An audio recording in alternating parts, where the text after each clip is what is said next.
Os passos de Ernesto, o caçador, ressoavam pela mata fechada, enquanto ele empurrava os galhos que bloqueavam seu caminho.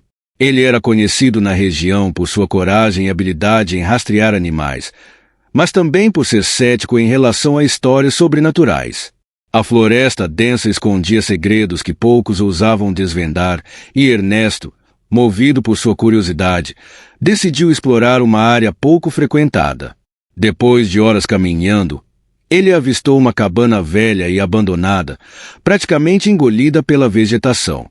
As paredes de madeira estavam cobertas de musgo, e a porta pendia de uma dobradiça enferrujada, balançando suavemente ao vento. Parecia um lugar esquecido pelo tempo. Ernesto, intrigado, decidiu investigar. Ele empurrou a porta com cuidado, e esta rangeu em protesto antes de revelar o interior sombrio e empoeirado. A luz que entrava pelas frestas das paredes iluminava móveis cobertos de poeira, um chão de tábuas rangentes, no canto da sala, uma velha estante cheia de livros. Ele se aproximou e passou os dedos pelos livros, levantando uma nuvem de poeira.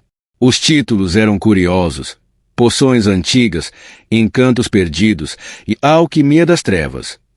Ernesto nunca fora de acreditar em bruxaria, mas a ideia de descobrir algo incomum despertava sua curiosidade. Entre os volumes, um chamou sua atenção: A Transformação de Humano para Animal. Ernesto riu ao ler o título. Transformação? Até parece. Quem acredita nessas bobagens? Mesmo assim, folheou o livro e encontrou descrições detalhadas de rituais para transformar humanos em animais. Um dos capítulos tratava da transformação em morcego. As instruções eram claras. A pessoa precisava ir até uma árvore onde morcegos habitassem, recitar um encantamento e oferecer algumas gotas de seu próprio sangue. Ernesto, sempre disposto a desafiar o impossível, decidiu testar. Vou provar que isso é só fantasia de gente ignorante, disse em voz alta, como se precisasse reafirmar sua descrença. Com o livro em mãos, ele saiu da cabana, buscando uma árvore que tivesse morcegos. Já era fim de tarde, e ele sabia que esses animais saíam ao entardecer. Após uma hora de busca, encontrou uma grande figueira que abrigava dezenas de morcegos pendurados, escondidos entre os galhos. Perfeito, murmurou. Ele abriu o livro e começou a ler o ritual. As palavras eram estranhas, como se pertencessem a uma língua antiga. Ernesto se sentiu tolo enquanto pronunciava cada sílaba. Para completar, ele usou sua faca de caça para fazer um pequeno corte no dedo e deixou algumas gotas de sangue caírem na base da árvore, como o livro instruía. Por um momento, nada aconteceu. Ernesto soltou uma risada triunfante. Eu sabia. É tudo mentira.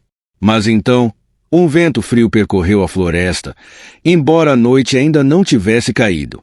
Os morcegos começaram a agitar-se, soltando guinchos perturbadores.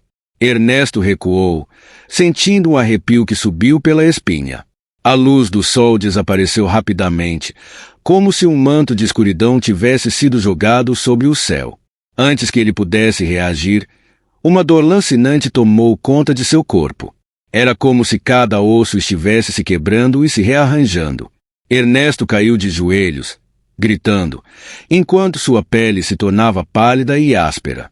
Seus braços alongaram-se, tornando-se asas cobertas de uma membrana negra e fina. Seus olhos, agora brilhando em vermelho, viam a floresta sob uma nova perspectiva. Ele havia se transformado em um homem-morcego.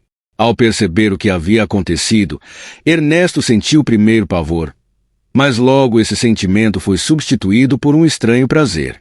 Ele bateu as asas, sem muito esforço, alçou o voo.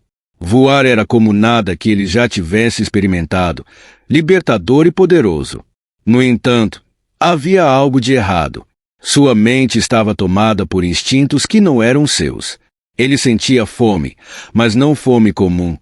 Era um desejo insaciável por sangue. E antes que pudesse resistir, viu-se perseguindo pequenos animais na floresta, agarrando-os com suas garras afiadas e drenando-lhes a vida. Ernesto percebeu que havia cruzado um limite que não podia desfazer. Ele tentou voltar à cabana, mas a transformação o impedia de pensar com clareza. Seus gritos humanos foram substituídos por guinchos assustadores que ecoavam pela noite. Com o passar dos dias, a notícia de ataques na floresta começou a se espalhar. Animais eram encontrados mortos, drenados de sangue, e os moradores da região começaram a falar de uma criatura monstruosa que voava à noite. Eles a chamavam de o Homem-Morcego.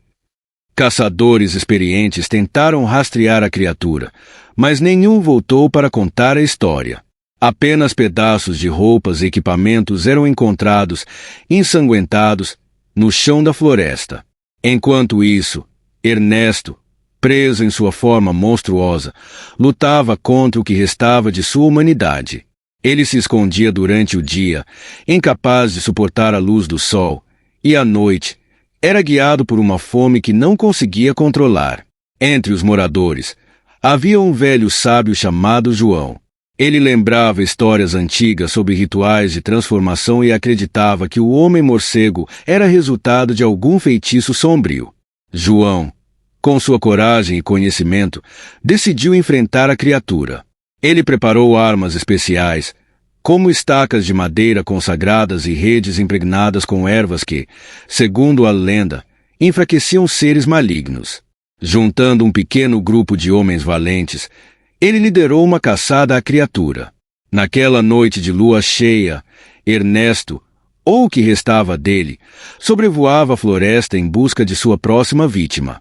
Mas quando se aproximou de uma clareira, foi surpreendido por uma rede que o prendeu no ar. Ele caiu no chão, debatendo-se, enquanto os homens o cercavam. "Chega! Você não pertence a este mundo!" gritou João, enquanto cravava uma estaca no peito da criatura.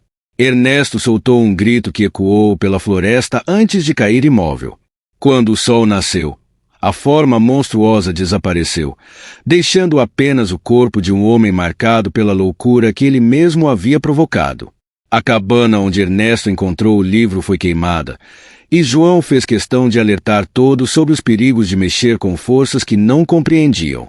A floresta voltou a ser tranquila, mas as histórias do Homem-Morcego continuaram a ser contadas por gerações, como um aviso sobre a arrogância humana diante do desconhecido. E assim, Ernesto se tornou uma lenda, não como um caçador habilidoso, mas como o homem que ousou brincar com o sobrenatural e pagou o preço final. Agradeço a todos que se inscreveram no canal. Desejo a todos um ótimo Natal e um ano novo com muita saúde e prosperidade. Agora se inscreva no canal e deixe o gostei se não vou atrás de tu, cabra.